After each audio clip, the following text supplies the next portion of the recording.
In October 1634, a French physician entered the Ursuline convent in Loudun and discovered 17 nuns frozen in unnatural, torturous positions that defied human anatomy. One woman's spine was arched backward at a 45-degree angle, another's jaw had locked open mid-scream for 3 weeks, and a third's fingers were curled so tightly into claws that forcing them straight would have caused bones to snap. These women remained in these horrifying states for months, some even for years.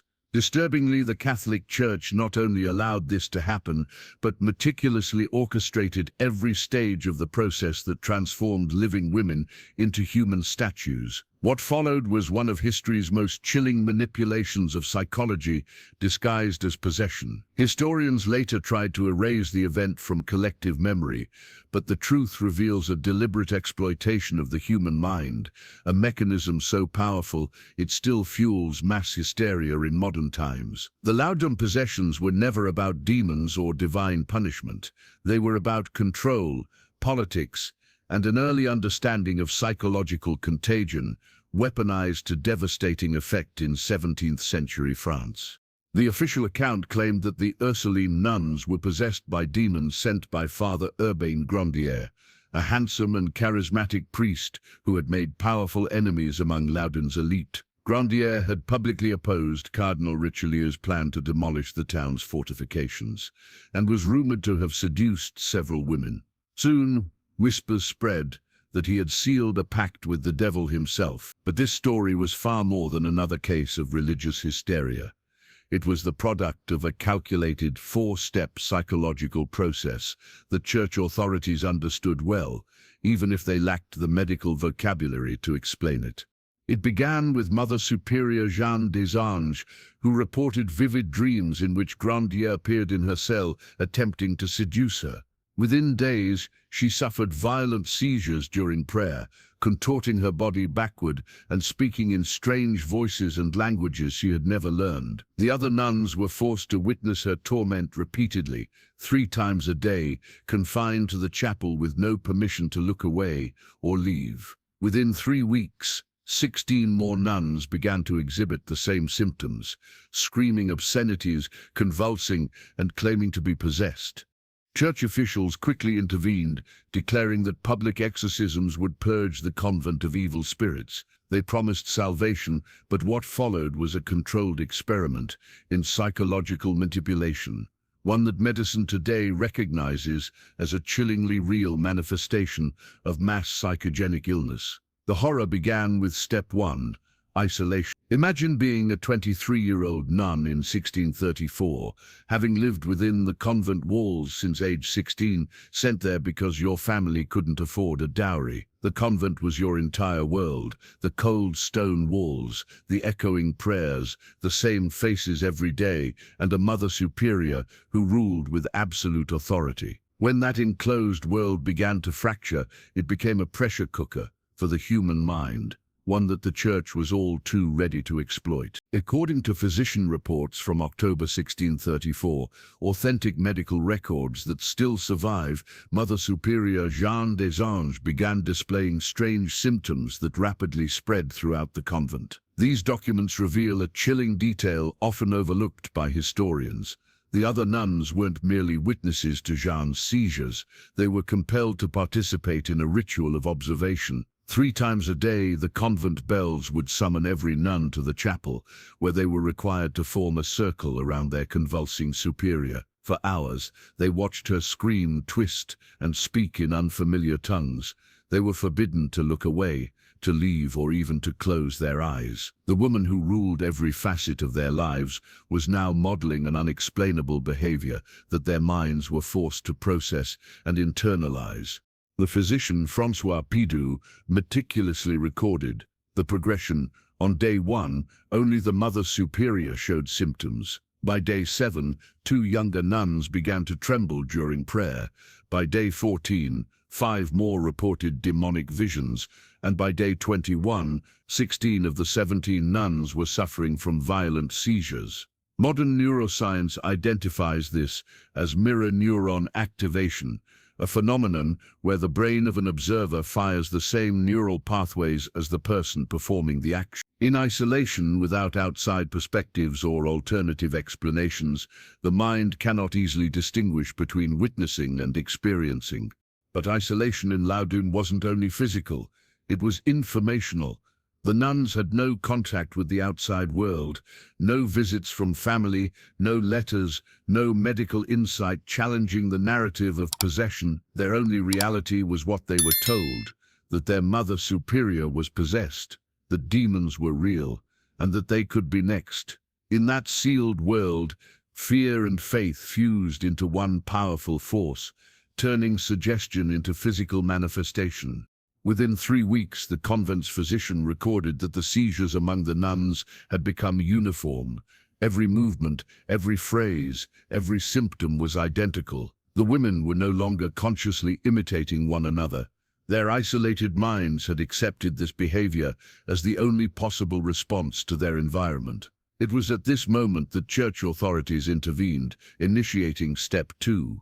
Suggestion. But what they suggested was not deliverance, it was a meticulously constructed script that would drive the nuns deeper into psychological collapse. On November 15, 1634, the church made a fateful decision. The exorcisms would no longer be private rituals but public spectacles. Instead of quiet prayers within the convent, the performances were held 3 times a day in Loudun's town square, drawing thousands of spectators from across France. The stage was set for a grotesque theater of faith and hysteria. The lead exorcist, Father Jean-Martin Delorme, did not simply pray over the afflicted, he directed them. Eyewitness accounts from nobles, physicians and townspeople describe him instructing the women mid-exorcism. He would demand, "What is the demon's name?" And if a nun's answer lacked drama, he corrected her. "No, the demon told me his name is Asmodeus. Say it correctly." Under immense pressure and genuine physiological distress, the nun would comply, internalizing the correction as truth. Delorme even maintained a list of 7 demons, each assigned distinct physical and vocal manifestations.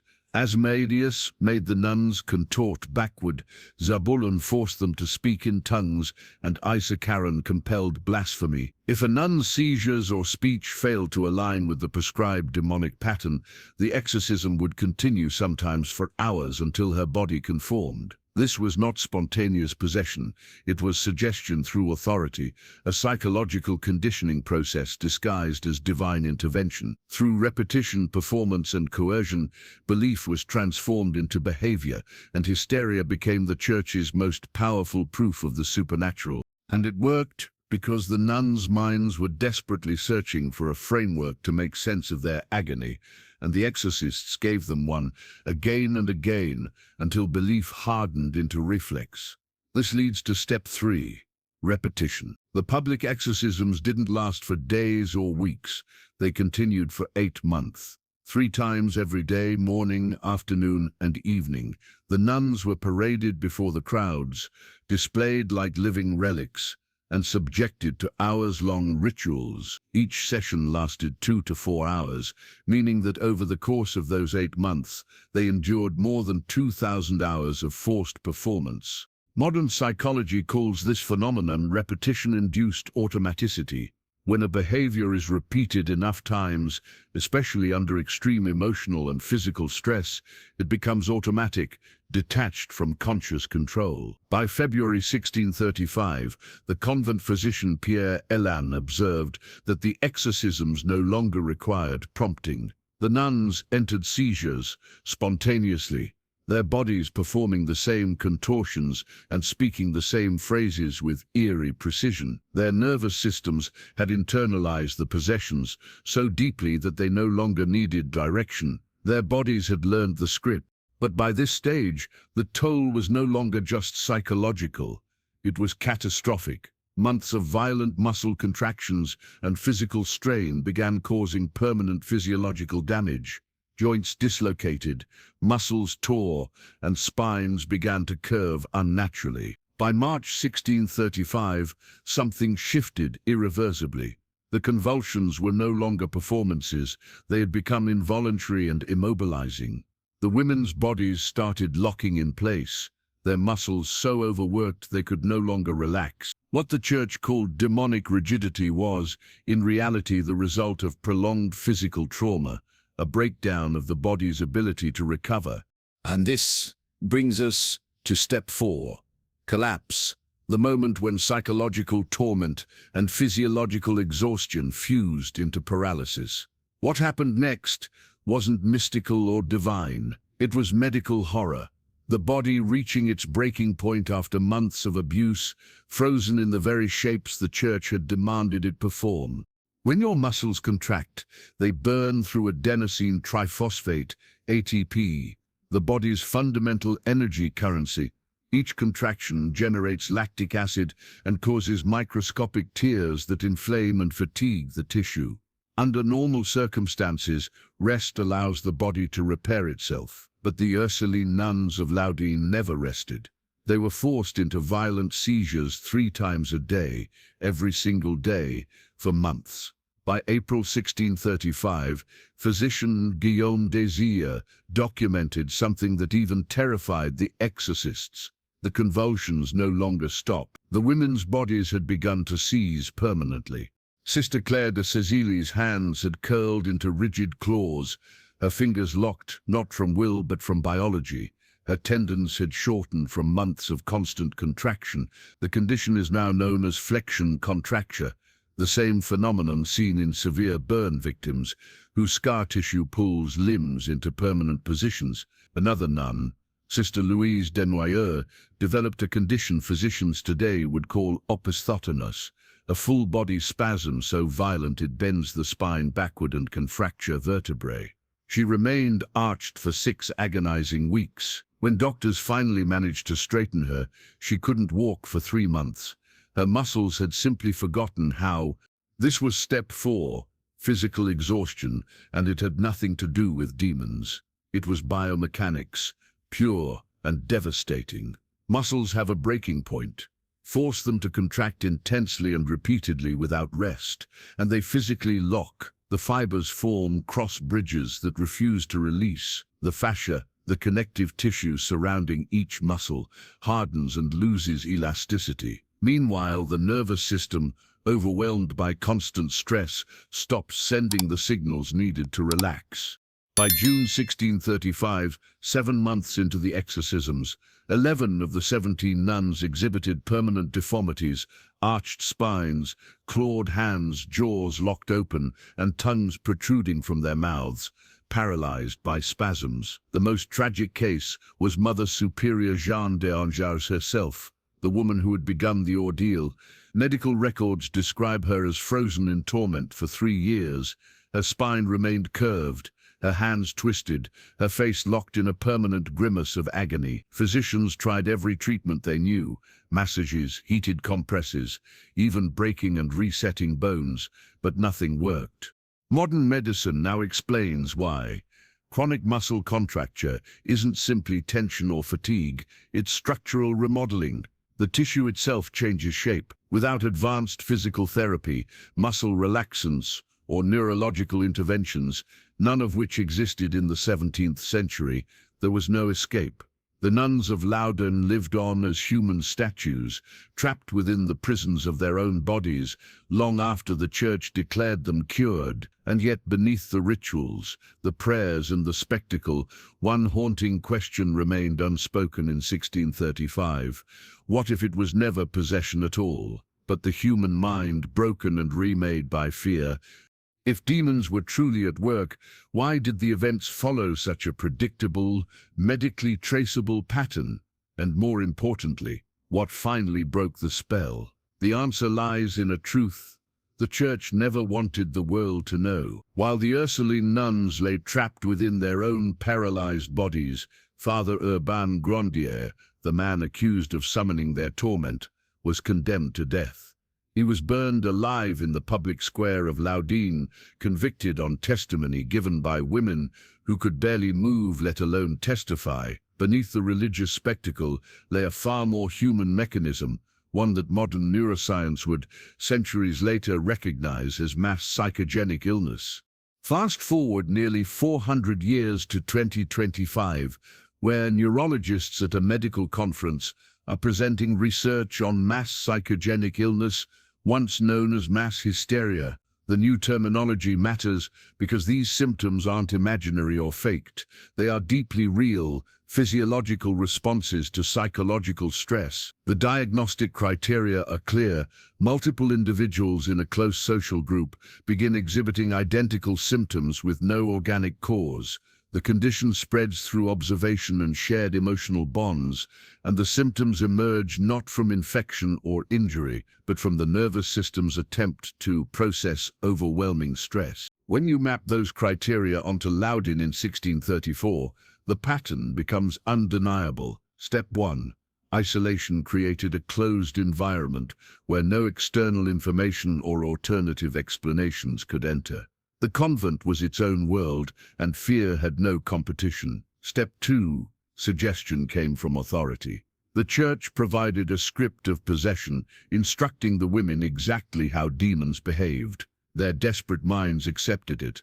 Step 3. Repetition transformed the performance into involuntary behavior. After more than 2,000 hours of exorcisms, the seizures and screams had become automatic, wired into their nervous systems. Step 4. Physical exhaustion sealed the transformation, as chronic contractions caused irreversible muscle damage that trapped the nuns' bodies in twisted, painful positions long after the psychological trigger had faded.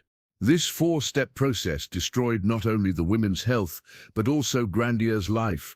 On August 18, 1634, he was executed, burned alive before thousands of spectators, his guilt proven by the testimony of paralyzed nuns who could barely speak and whose words had been scripted through months of coaching. Physicians at the time had documented inconsistencies and even direct manipulation by exorcists, but it didn't matter.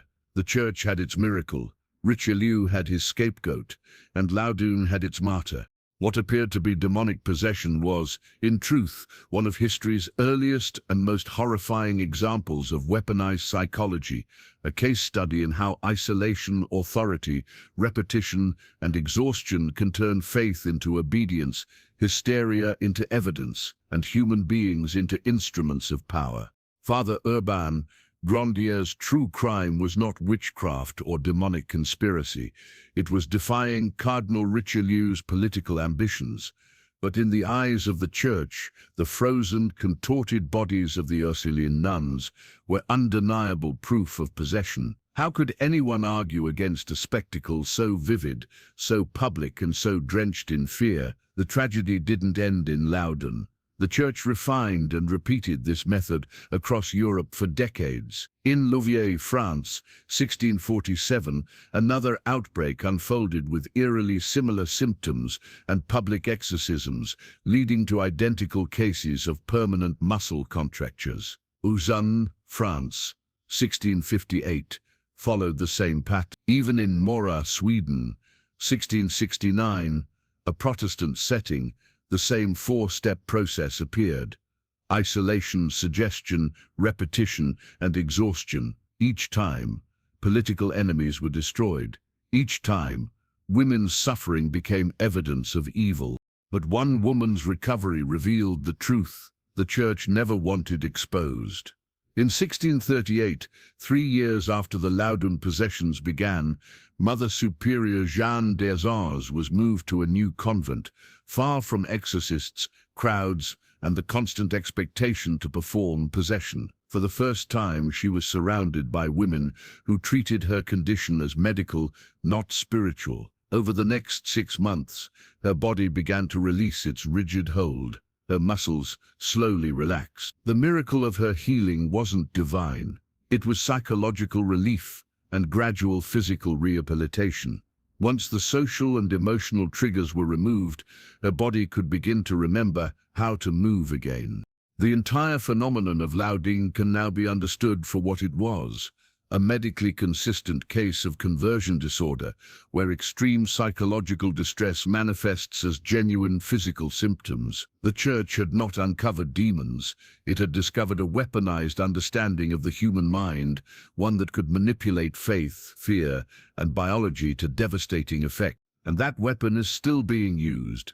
Centuries later, in Leroy, New York, 18 teenage girls at the same high school began exhibiting identical tics, violent head jerks, involuntary vocalizations, seizure-like spasms.